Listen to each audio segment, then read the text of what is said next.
Player development, ultimately you want young men to develop into starters and be in a conversation about all conference, but that starts in practice. That starts in the off season. That starts in the work habits, and so really just want to stack days and the excitement about Alex Bray and Pat Farrell, for example, for them to start the drill off as the first two guys. They're taking the initiatives to build those habits, right?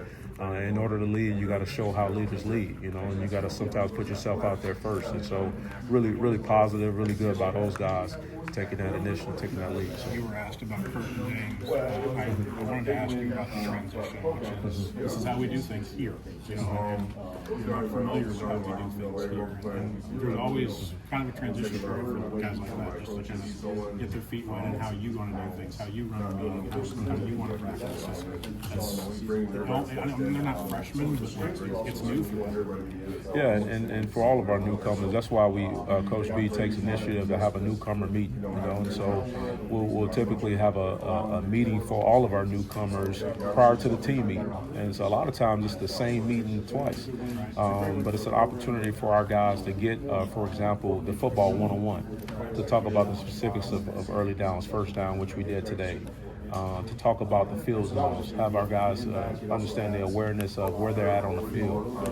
Today we worked on a normal field area between the 20s, and first things first is understanding what's the likelihood, what's the statistical chances of an offense scoring out on the field. So not only early downs, the most played down, but also what we're trying to defend. What are the numbers? How are we trying to change the game in terms of field position?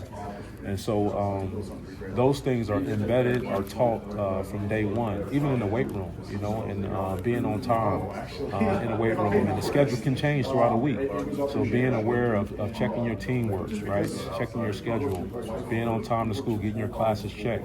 I don't know how it's done at other places, but those are the things that off the field translates on the field. And even in the meeting room, those habits, they translate to winning football. And so here at Illinois, I know that we're training guys to be tough, smart, dependable, and those are the things that cause us winning, that leads to winning. And so the things that we've got to continue to do to avoid losing, that causes losing, is penalties, mental errors, and turnovers. And so, but to do that, you got to start to win. You got to start from losing. And so, I would say the way we operate as an organization from the head down is a way that helps guys know how we operate and live it on a day-to-day basis, coming in the door and also going out the door. Lastly, I wanted to just run by you the idea that I know it seems like forever ago, but it wasn't that long ago that January and February there were rules you just couldn't have any interaction with your players. So now that's a 12-month deal where you can have meetings, you can have interaction with the players in those months. Do you approach spring differently because this isn't basic 101 stuff? We talked about that months ago, like before you ever hit that first day of spring. No, that's a great question, great observation. It's just an opportunity to have an extra spring, I would say. I wouldn't say we approach it differently or I approach it differently. There's an opportunity for me to install, especially the basics, to maybe drill the basics without some equipment I'm allowed to use, but also do it again when spring ball starts. And so we're able to double, triple down on some things to re-emphasize why we do certain things and to help guys. And a lot of times, our young men these days, they need to see things multiple times. And because just naturally for our young men, the attention span is not the same. So it actually helps to do things repetitionally over and over again. So that's definitely a benefit during the month of February, especially.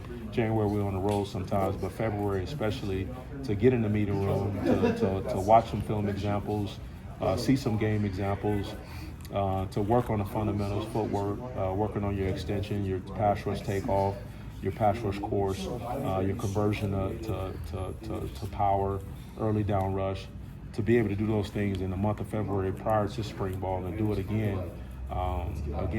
That helps teams, the good teams, stay good. If you're consistent with it. So it's been good. Appreciate you. Thank you, Coach. You had a ton of success grabbing guys out of the portal, developing them, and finding guys that fit, and just getting a lot of production out of those guys. What do you think's been the key to that? I think the key for sure has just been our family here at the University of Illinois, starting with our head coach. It's going to attract the right guys. And what sets us apart truly is this atmosphere, is the people, is our coaches, is our staff, is our players, more importantly. And so when young men come and see us, when they get around our players, they get around the parents of our players, they see the consistency on and off the field. And so I'm just thankful to be a part of that. And that's led by our head coach. I think that's really the secret sauce for us.